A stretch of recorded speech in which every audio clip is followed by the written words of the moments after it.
Então dá para a gente fazer um aprofundamento. Nós vamos estar revendo e aprofundando alguns itens que nós conversamos a respeito do roteiro de vida, que eu acredito que nos ajuda bastante a ver, a observar nosso dia a dia, nosso comportamento, nosso relacionamento, desde que o que pega mesmo na nossa vida é o relacionamento, né?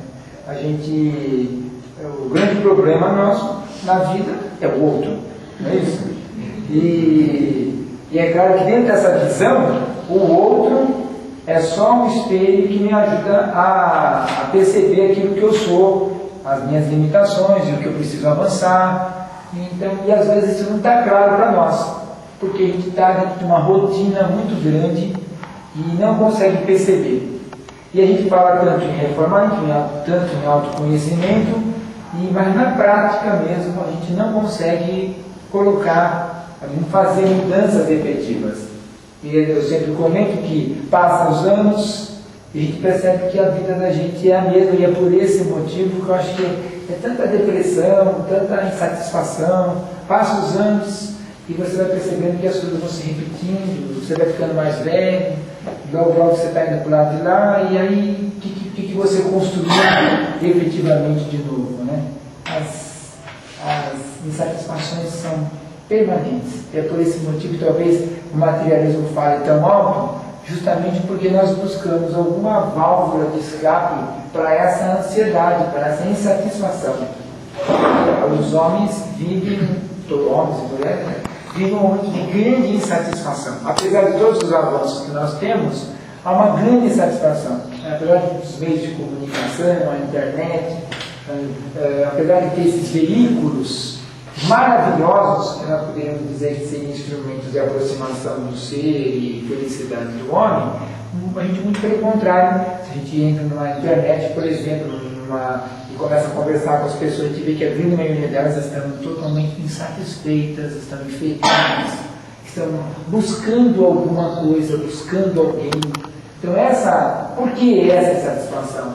Porque particularmente acredito que falta aquilo que Jesus nos recomenda, que os grandes mestres do Oriente nos recomendam, que é o autoconhecimento. E quando a pessoa se autorrealiza, quando ela se auto-ilumina e ela é plena, o outro passa a ser sempre um instrumento de cada vez maior visão, de integração com o universo, né? E ao mesmo tempo ele consegue, nesse processo de crescimento, levar ao outro, contagiar o outro para que o outro também faça a mesma caminhada. Nós vamos observar que os grandes homens que passaram pela Terra, outro dia eu estava refletindo, os nossos grandes educadores, por exemplo, nós tivemos Pestalozzi, Comênios, tivemos ali Herculano Pires, enfim, tivemos tantos grandes educadores. Onde estão os seus continuadores? Por que não tem continuador? Porque não é um método, não é uma técnica, é um estado do ser. E não tem continuidade. Morre a pessoa e aquela ideia que parecia ser tão... Nossa, nós encontramos a saída. Não encontramos a saída, porque não existe uma técnica para você alcançar a felicidade. Não, é um estado de espírito. E esse estado ele só se realiza através do autoconhecimento. Palavra muito falada. E como é que a gente vai se conhecer? E para nós está tudo bom. Está tudo bom até surgir algum problema que nós atribuímos ao outro. Para nós está tudo bom. Tá bom meu emprego, tá bom minha mulher, tá bom meus filhos. Tá bom. Mas aí quando o outro contradiz, já não está bom. E a gente quer trocar. Não, isso já não está bom, vamos colocar outro no lugar. E a gente percebe que as situações se repetem. Então a ideia desse tema do roteiro, que eu insisto em falar, talvez seja com absoluta certeza, porque é o meu momento, né? Toda vez que eu trago um tema, é o meu momento. Eu falei de raiva, o meu momento de raiva.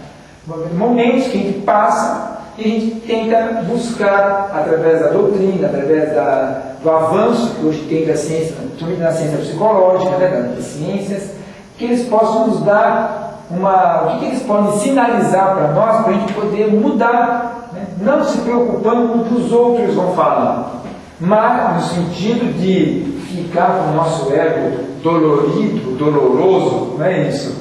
Mas sim se preocupar com o que os outros vão falar, para que eu possa, a partir daquilo que ele fala, eu possa observar o que eu preciso mudar. Não porque eu quero que ele seja meu amiguinho mudando, não, mas que ele já cumpriu a função dele. Na hora que ele me criticou, que ele me sinalizou alguma coisa, ele já cumpriu a função dele. Pode até ir embora, já não serve mais, porque a função dele já cumpriu, que foi mostrar para mim que eu tenho que mudar em alguma coisa. É que a vida é tão prodigiosa que enquanto a gente não consegue perceber isso, aquela pessoa fica junto conosco, permanece ali, do nosso lado. Quando a gente percebe a mensagem dela, ela vai embora, porque já não há necessidade mais. Nem precisa você mandar embora, porque aí você precisa de outro estímulo para ver outros setores da sua vida que precisam ser reajustados, revistos. Então, voltando novamente à questão, vocês vão observar que apesar das letras serem diferentes, o tema é o mesmo e o outro somente eu fiz uma síntese, tá bom? Então aqui diz, tem lugar aqui na frente, gente, vocês ficarem aí atrás, tem lugar aqui, ó. Nós falamos na semana passada, nós falamos sobre os palcos da vida, que existe o palco particular. Vou fazer uma rápida revisão, não vou repetir tudo.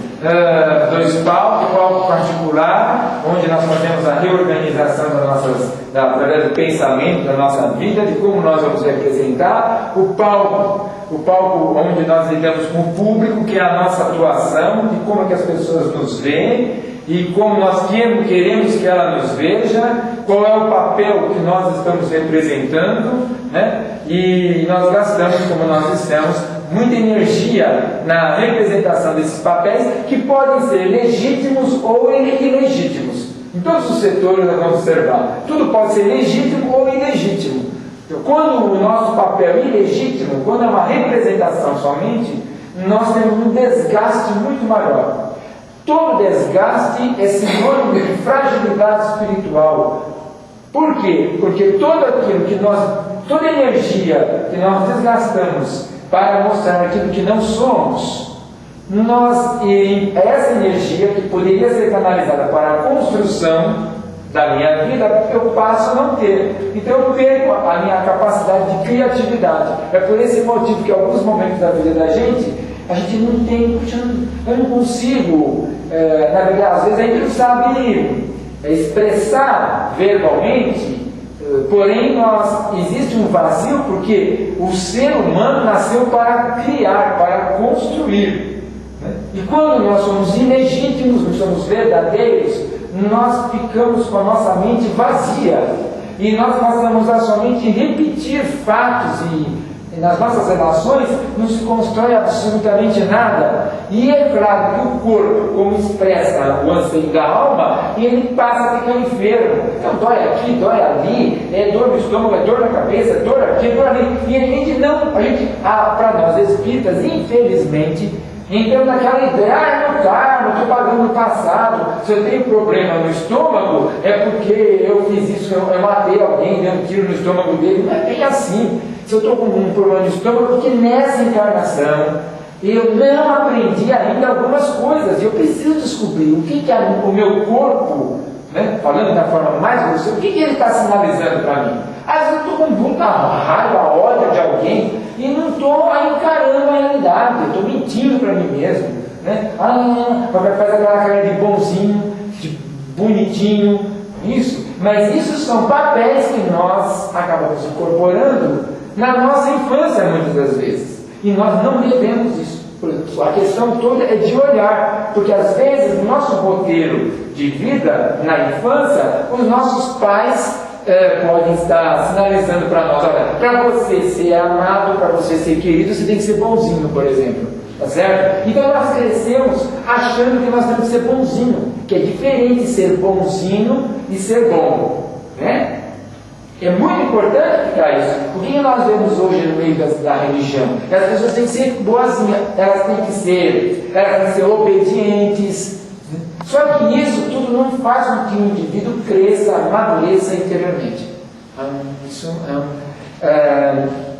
Nós vamos ver aqui o roteiro que nós também vimos, né, que são ensaiados, enfim, toda a nossa relação, ela tem um clima, então nós vivemos em altos e baixos, né, nesses altos e baixos, claro, representando sempre o nosso personagem, o legítimo, aquele que nós realmente assumimos na nossa vida, e aí nós, como vimos também, que pode ser um papel, vários papéis, pode ser uma novela, um drama, uma novela mexicana, uma comédia, um romance, uma peça monótona, como nós vimos, e nós escolhemos pessoas para viver conosco, fazer parte da nossa vida, e eu penso que se nós falamos a semana retrasada a respeito disso, nós pararmos para pensar, chegar em casa e ficar pensando, quem é meu filho, quem é minha esposa, que papel ele está fazendo na minha vida, qual é o papel que eu atribuí a ele, qual é o papel que eu atribuí na minha esposa, de uma mulher obediente, ou de uma mulher autoritária, que numa visão grosseira, a minha esposa, que é autoritária, pode muito bem, na visão de todas as pessoas que não convivem comigo, achar que eu sou um coitado, de eu viver com uma mulher tão má, a ponto de mandar em mim, de me humilhar na frente dos outros. Mal sabem as pessoas que ela nada mais é do que um instrumento meu para que eu possa assumir o personagem de coitado, e por esse motivo eu escolhi essa pobre autoritária que vai levar para o resto de toda a sua encarnação, dessa encarnação, vai ter que exercer esse papel, e mesmo que ela não queira mais ser autoritária, eu estarei criando todas as condições favoráveis para que ela permaneça naquela posição. Eu não saberia viver de outra forma, senão numa condição de coitado, e ela de autoritário, ou qualquer outro tipo de manifestação das pessoas que convivem conosco.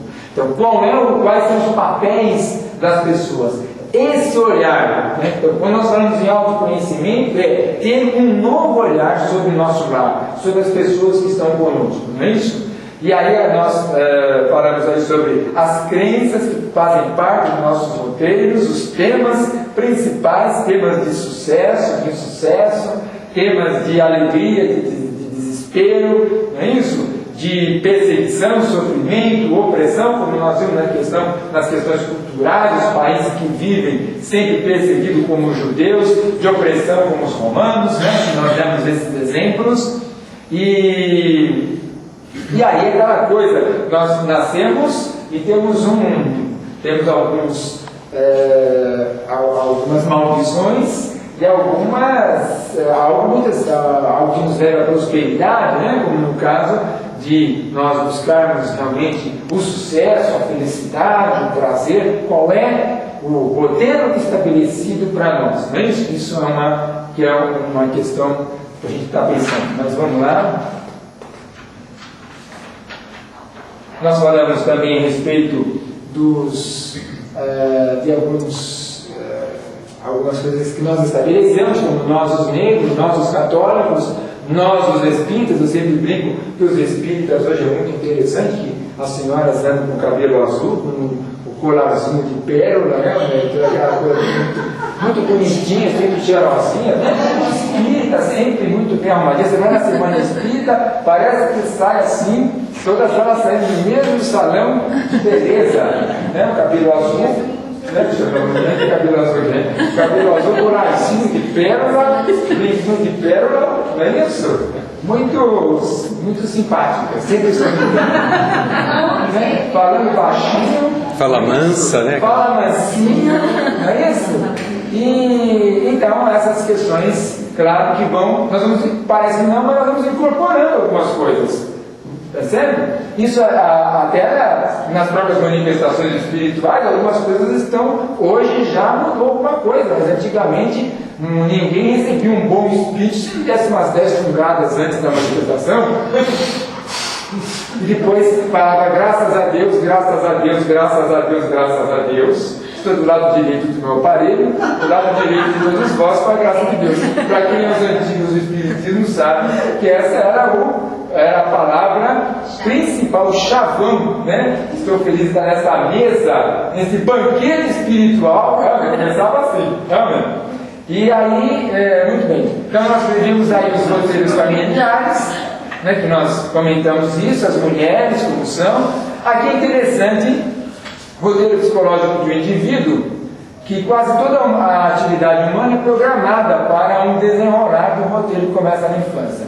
Por isso a sensação de autonomia é quase sempre uma ilusão que é a maior angústia do ser humano, porque torna a consciência, a honestidade, a criatividade, a intimidade possíveis para uns poucos indivíduos afortunados. Então, enfim, de qualquer forma, isso aí é aquela questão dos roteiros que são estabelecidos desde pequenos, as crianças, tá certo?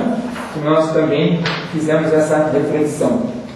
E aí nós até colocamos na semana passada uma frase, você conhece alguém que passa a sua vida se conduzir em direção a um trágico final. Lembra que nós falamos isso na semana retrasada, né?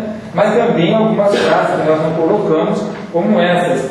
Você conhece alguém que luta desesperadamente para atingir o alto, não se importando com o que lhe custe ou com quem ou com aqueles que tiver que passar para trás. Alguém que gosta de viver, explorar, pensar em si mesmo e mudar. Alguém que anda em círculos, jamais chegando a algum lugar e vivendo cada dia de forma muito semelhante ao dia anterior. Alguém que vive como um vegetal, simplesmente existindo, em vez de viver realmente. Então, enfim, essas pessoas que a gente conhece, mas que não é uma condição única de um dia, de uma semana, não. A gente fala, nossa, aquele rapaz desde que ele nasceu, aquela família desde que ela nasceu.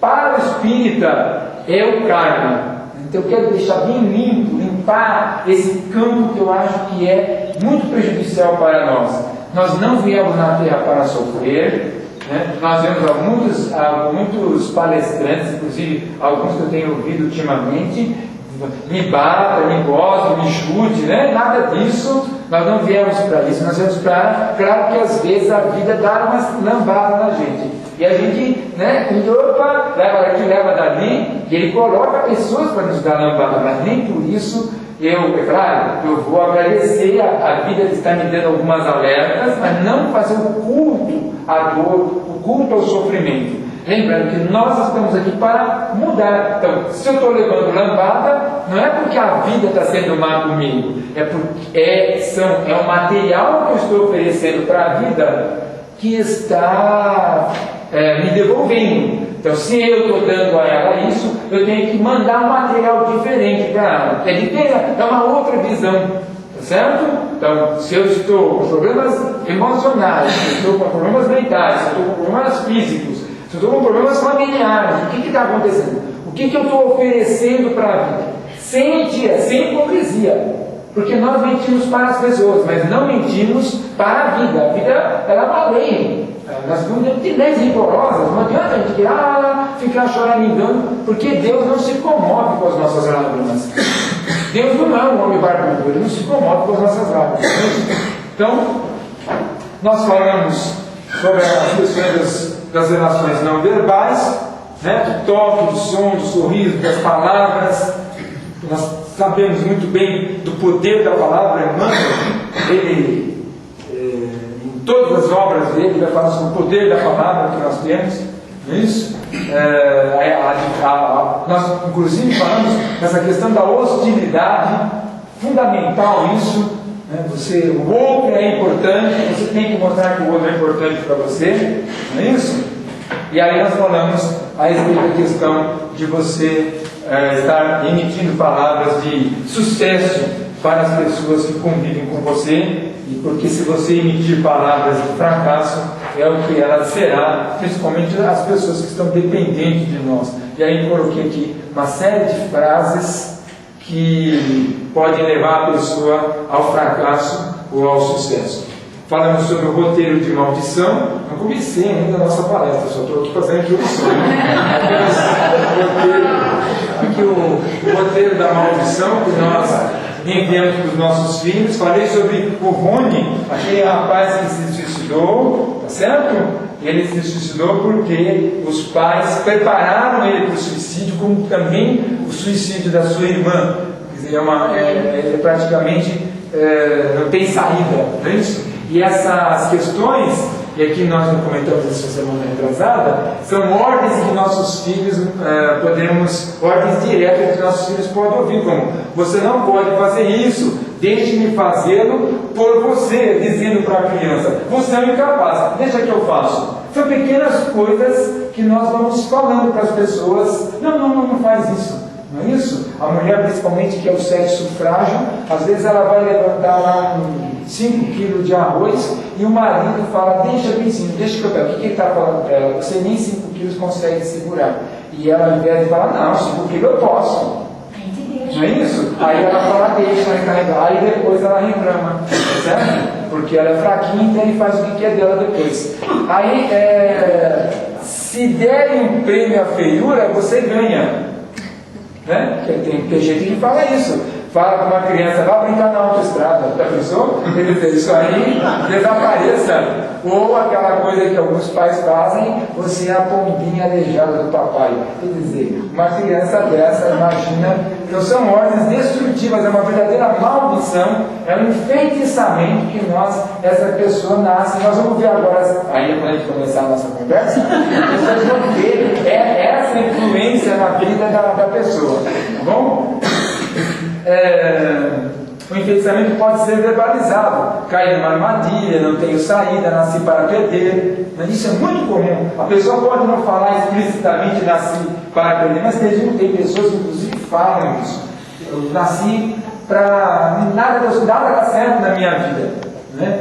Não que a gente não tenha momentos, existem momentos em que a gente cai nisso. Puxa vida, dá vontade de morrer até, não tem? Não, só eu que tenho isso. Tem um momento que puxa vida, mas isso é um momento só. Mas tem pessoas que vivem nesse estado de espírito, né? Cada pessoa nasce único, como um único indivíduo que herdou capacidade e habilidades para desenvolver, experimentar e exprimir. Cada criança é um príncipe em potencial, que nós transformamos ele num sapo, não é isso? E nós, rapidamente, para falar sobre roteiros contraditórios, quando nós, às vezes, principalmente na infância, nós recebemos algumas recomendações das pessoas no qual são expressivas para nós, que são os nossos pais, e quando nós crescemos, recebemos um contra outra determinação, que por isso que roteiros contraditórios, é um contra-roteiro. E nós podemos dizer que esse contra-roteiro seria a reprogramação nossa, que aí é o espaço que nós temos.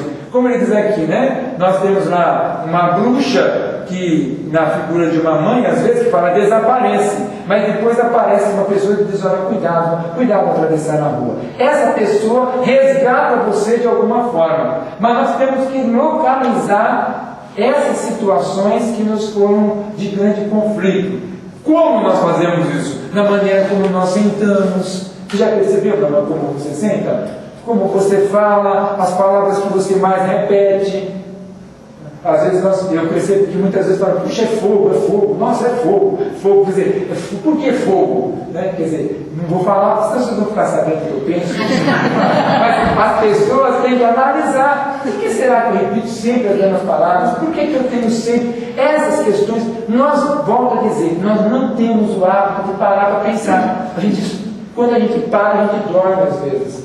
Não é isso? A gente quer trabalhar, que é uma fuga que nós temos, uma maneira de fugir da nossa realidade, da possibilidade de avançar, né?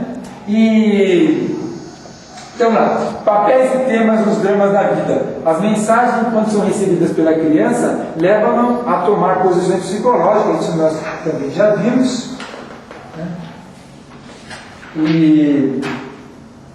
E cumprir o drama da sua vida. Então, nós vemos aqui, por exemplo, um exemplo prático dessa questão, daquilo que nós recebemos na infância e que continua na nossa vida. Um jovem executivo ambicioso que está indicado para o sucesso precisa de uma companheira que esteja motivada para ajudá-lo a chegar lá.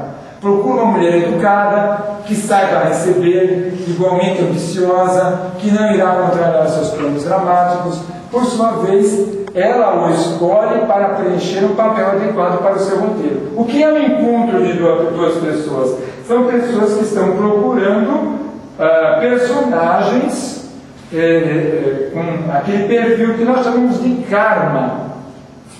Mas, ao mesmo tempo, só para a gente parar para pensar aqui, ao mesmo tempo que a gente chama de karma, a gente quer dizer o seguinte: essas cadeiras são ruins, né? A outra é mais confortável. Estou vendo vocês aqui só.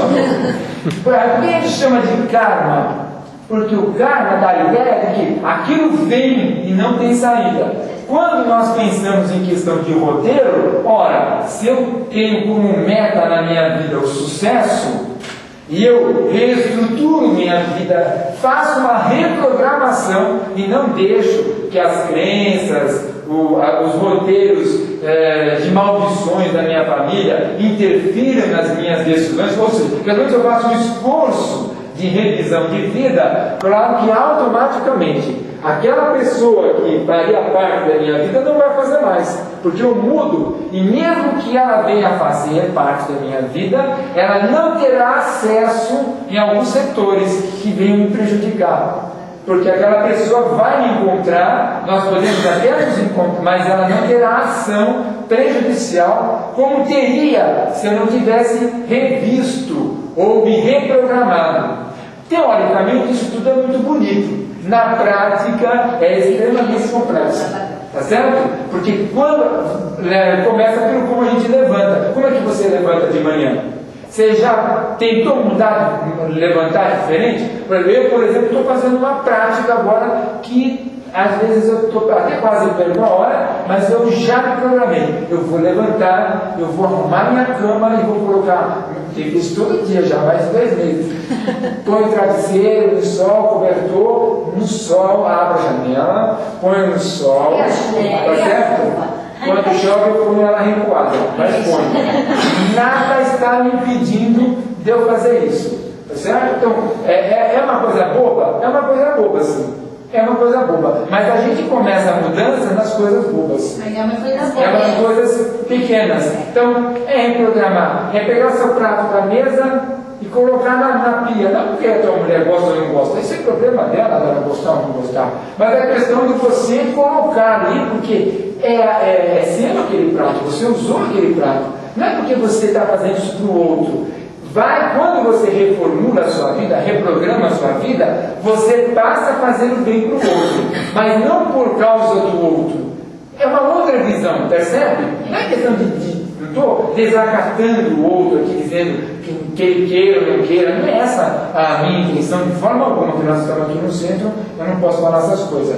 Mas a questão não é essa, a questão é, eu tenho que reprogramar a minha vida, eu tenho que reorganizar a minha vida. E nós temos que atuar em setores no qual ainda nós não conseguimos. Para quem tem o hábito de fazer uma agenda, por exemplo, e segue rigorosamente a sua agenda, já é uma conquista. Para quem não consegue fazer uma agenda, é um avanço ele iniciar.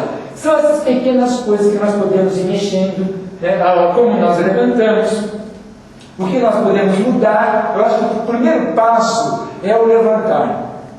Se eu não tenho o hábito de sorrir, eu vou sorrir. Se eu não tenho o hábito de abraçar meus filhos, eu vou iniciar um abraço. Vou começar a falar, eu vou começar a quebrar as maldições, no sentido que eu recebi dos meus pais e que muitas das vezes eu estou agora reproduzindo para os meus filhos, né? Mas é difícil para mim. Mas vai, quebra, né?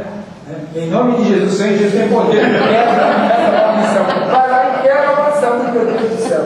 O neto até balança a cabeça. Muito bem. Agora, uma mulher que adotou a posição, olha só que interessante. Os homens são os ordinários. Casa-se com uma série de ordinários.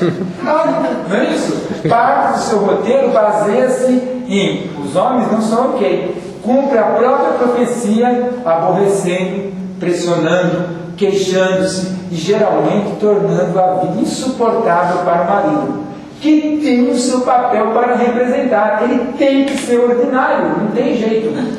Então, ele tem que dar uns tapas nela. Finalmente, consegue que ela o abandone. Então, poderá dizer, viu? Bem que me disse, os homens são os vagabundos que não abandonam, que nos abandonam quando a coisa aperta.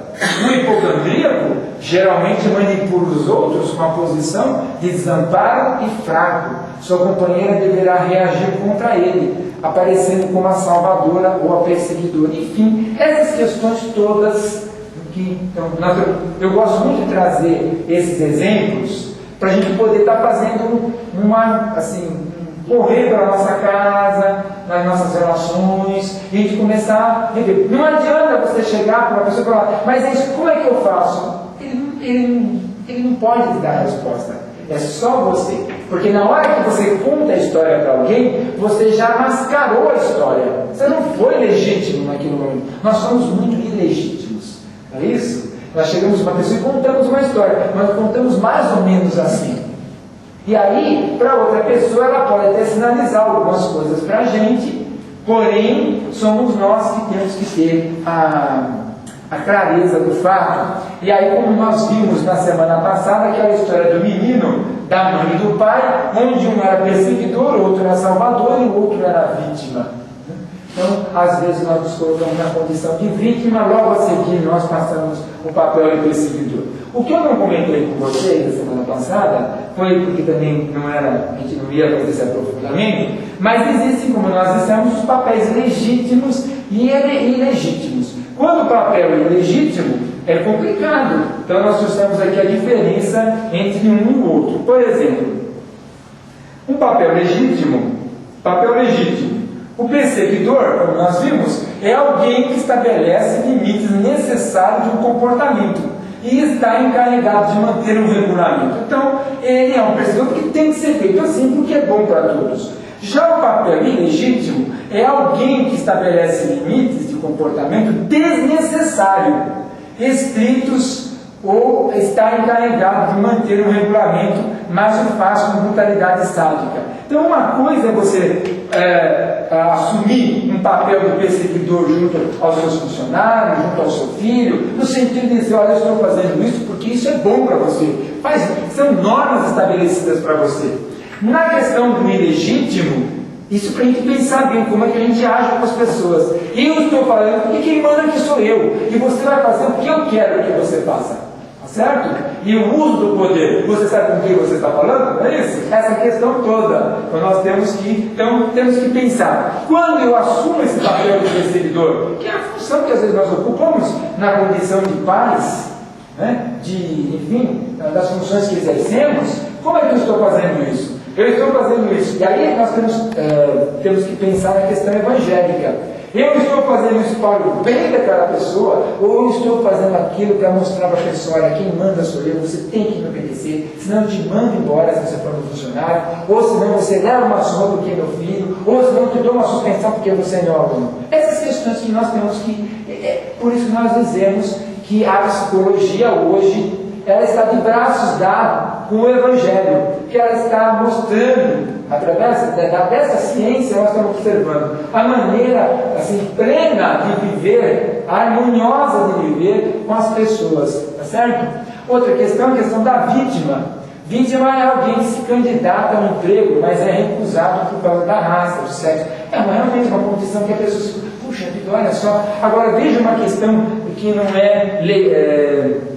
que é ilegítima. Alguém que não está qualificado para o emprego, mas reclama falsamente que foi recusado por causa da raça. Então a pessoa é folgada mesmo, porque a gente sabe disso, né?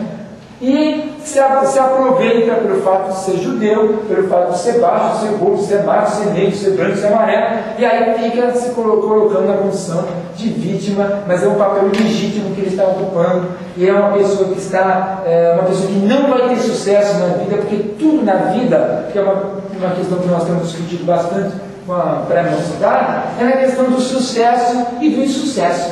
na questão de todos os setores da nossa vida, na vida material, na vida espiritual. É uma pessoa que nunca vai ter sucesso quando ela busca tirar proveito de alguma coisa que não é legítimo no caso. E a outra do Salvador, alguém que ajude uma pessoa que não está agindo de forma adequada, fazendo com que se reabilite e que passe a agir por si. Essa é uma forma legítima, né? Ela ajuda aquela pessoa. Agora vamos ver uma pessoa, no caso, ilegítima.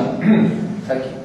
Alguém que, com pretexto de ajudar, torna os outros dependentes de sua pessoa. Isso é muito sério, gente. Veja que isso é um problema muito grave, essa questão do Salvador, porque ela fala diretamente a nós espíritas, onde as pessoas nos procuram para pedir às vezes ajuda. Não é só na casa espírita, porque o espírita ele é procurado em qualquer lugar. Onde você vai, eles sabem que você é espírita, eles vão lá e vão procurar um socorro. E quantas pessoas, inclusive dirigentes espíritas, se aproveitam da situação para tirar benefícios pessoais, né? E para manipular as pessoas. Porque na hora que eu sei qual é a sua ferida, basta eu olhar e dizer, porque com o meu olhar eu vou estar dizendo, olha, você fica quieta porque eu sei que você cometeu isso, aquilo, outro. Então as pessoas manipulam dessa forma. É muito perigoso. É por esse motivo que nós devemos tomar muito cuidado com quem a gente abre nosso coração. Eu acho que nós devemos sempre procurar uma pessoa para conversar. Nós temos que ter um amigo que a gente abre o coração. Acho. Nós não devemos contar para todo mundo nossa desgraça, não. Acho que não deve jogar, como diz o professor Marcelo Tanepucci, não podemos jogar trevas sobre as trevas. Temos que procurar alguém que a gente confie, mas alguém que tenha essa condição, no caso de Salvador, né? Mas que seja legítimo, aquela pessoa que ela tem como intenção maior de te ajudar, porque muitas pessoas, e são muitas, que sendo perto de você falam, dá seu coração para mim, e depois você abre o seu coração, meu filho está perdido, porque caiu na mão dela e ela conta para todo mundo, ou ela manipula da forma como ela acha mais conveniente para benefício próprio, né? Então nós temos que realmente estar muito atentos quanto a isso. E aí nós, até aqui, tem alguma dúvida? Não?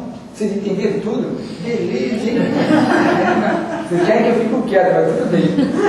Papéis manipulativos. Então, como nós vimos a questão do jogo, né? Me bate, né? Que é a vítima. Agora te peguei, seu sacana, que é o perseguidor, né? E só estou tentando ajudá-lo, que é o Salvador. E aí nós colocamos aqui um exemplo, né? A cena começa quando o iniciador me bate, manipula outra pessoa para que o agrida. A vítima procura um perseguidor que obrigatoriamente o agarre no ato, jogue fora e joga o jogo complementar. Porque as relações, essas transações, elas podem ser simples, né? Onde eu converso com uma pessoa, a pessoa responde para mim. Pode ser uma complementar. Por que complementar? Eu assumo uma posição, né? Porque nós temos posições que nós ocupamos, e eu acho que alguns já leram como nós fizemos aquela análise, que hoje não vai dar para a gente estar aprofundando, na questão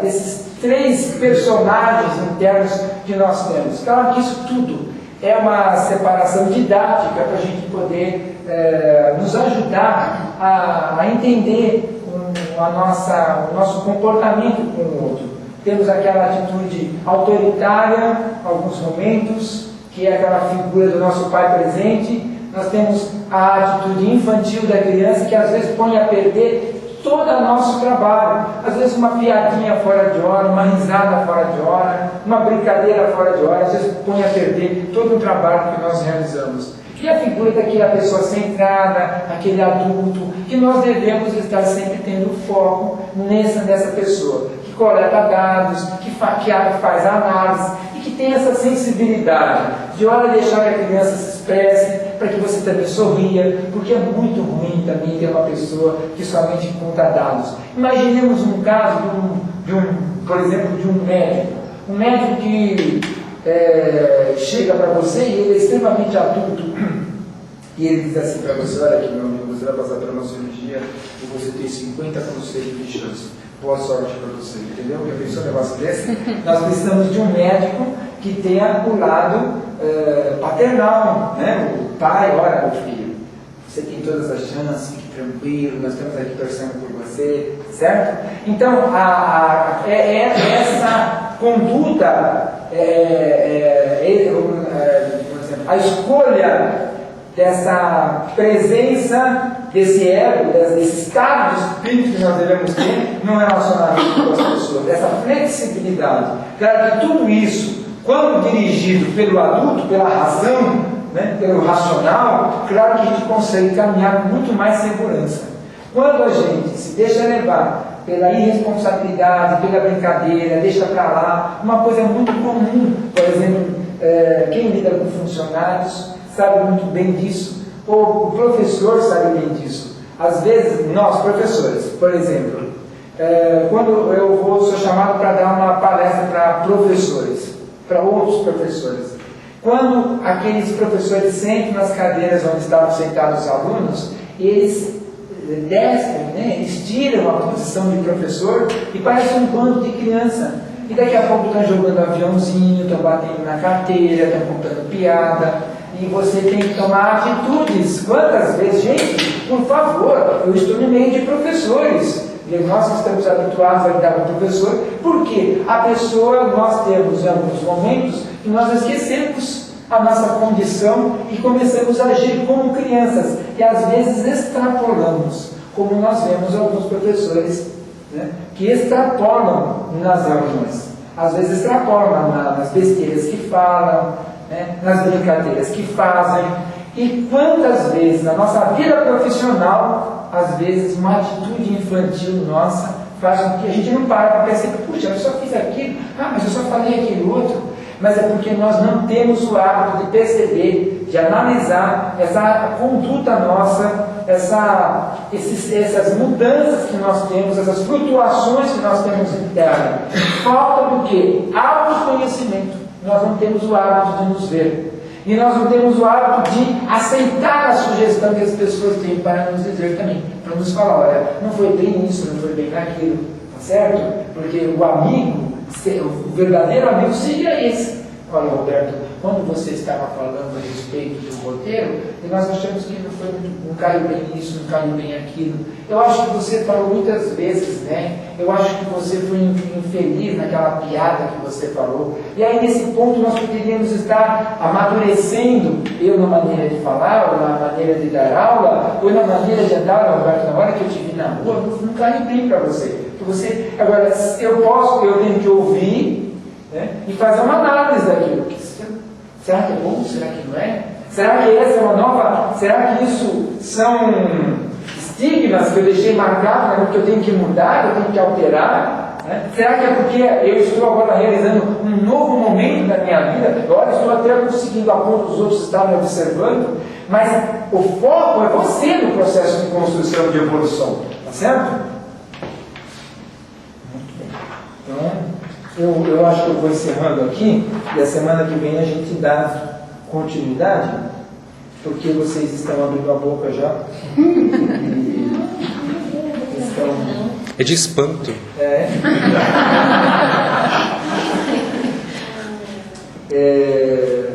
Aqui, nós trouxemos mais alguns temas de roteiro, né?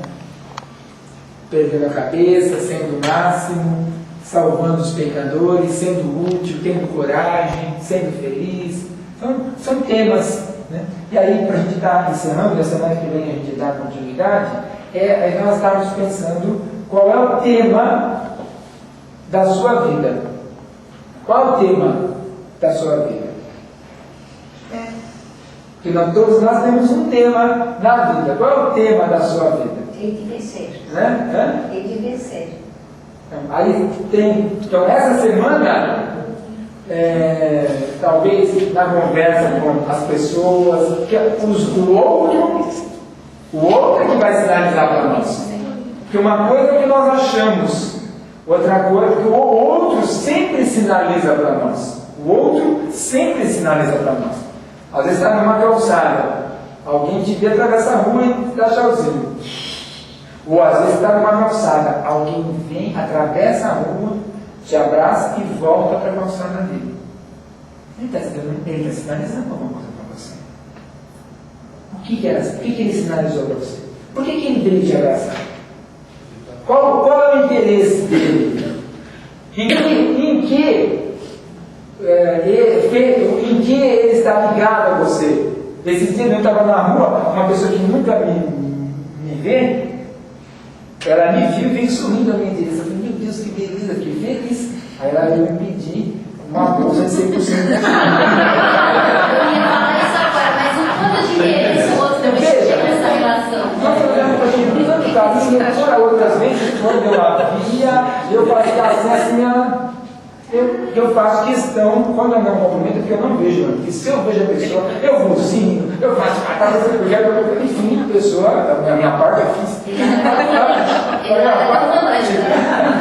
Agora, ela veio aquele sorriso, nós vamos estar pensando nisso. Acho que é uma questão que ele tem que dar. É o outro. O que o outro está me sinalizando para mim, para mostrar? Qual é o tema que eu estou, que é a tônica, né? Que é central, o carro-chefe da minha vida de acordo com os outros. E aí você vai fazer um balanço. Mas será que é isso mesmo que eu quero? Né? Será que vale a pena eu continuar investindo nesse personagem? Né? Será que o meu roteiro tem que sofrer algumas mudanças? Tem que mudar um pouquinho aqui no teatro que tem atrás, é o pano de fundo, né? As imagens que estão fazendo parte, eu preciso, as cenas como estão acontecendo, o cenário, como está o cenário da minha vida, né? E quais são as cenas que estão acontecendo, como são? Então, essa semana, lição de casa, nós vamos observar, eu acho que nada melhor do que desde manhã. Hoje não pensa amanhã só. Quando vai levantar amanhã de manhã, lembra do Roberto. Ele está assim, roteiro, levanta com o roteiro. E veja como você vai levantar. Claro que vão surgir algumas situações. Mas essas situações, nós vamos ver isso a semana que vem, são coisas que estão marcadas em nós. Poxa, mas isso aconteceu só hoje. Não aconteceu só hoje. Estão presas a muitas histórias do passado. E eu vou começar me debruçar sobre a vida, sobre a minha vida, né? Sobre a vida das pessoas no qual eu escolhi para fazer parte da minha vida. E aí eu tentar amadurecer. É claro que aí, a partir do momento que eu tenho esse olhar, e consequentemente, não tem a menor dúvida, eu começo a perceber, vejo que tem alguma coisa tem que estar, alguma coisa tem que alterar nisso daí, eu tenho que rever algumas coisas. Porque o que pode acontecer é que você começa a ver e de repente você fala, eu esqueci. Esse esquecer é justamente o medo de mudança. O esquecer, porque as coisas importantes a gente não esquece. Veja se uma menina que marca um encontro com um namorado, ela esquece. Não esquece. Que ela tem que ir no play center, ela esquece. Ela não esquece. Mas ela esquece de fazer a lição de casa. Como a gente esquece o guarda-chuva no ônibus, que a gente não gosta do guarda-chuva. Então, só que será que eu gosto da minha vida a ponto de eu ter essa atitude permanente de observação? Se eu esquecer, é porque eu estou acomodado nessa situação, não quero mudar nada, pode continuar vindo ao centro, todos serão bem-vindos, todos nós estaremos aqui, tá certo? Mas daqui 10, 15, 20 anos vamos desencarnar. E a nossa grande surpresa será que nós estávamos ali parados, ficamos enchendo a cabeça de conhecimentos, de teorias, de roteiros, de subtemas, disso aqui, porém de reencarnação, de psicose, e no fundo, a nossa vida ficou paralisada porque nós não tivemos a coragem de rever as nossas relações. Muito bem, gente, muito obrigado, e nós vamos passar o encerramento das nossas atividades.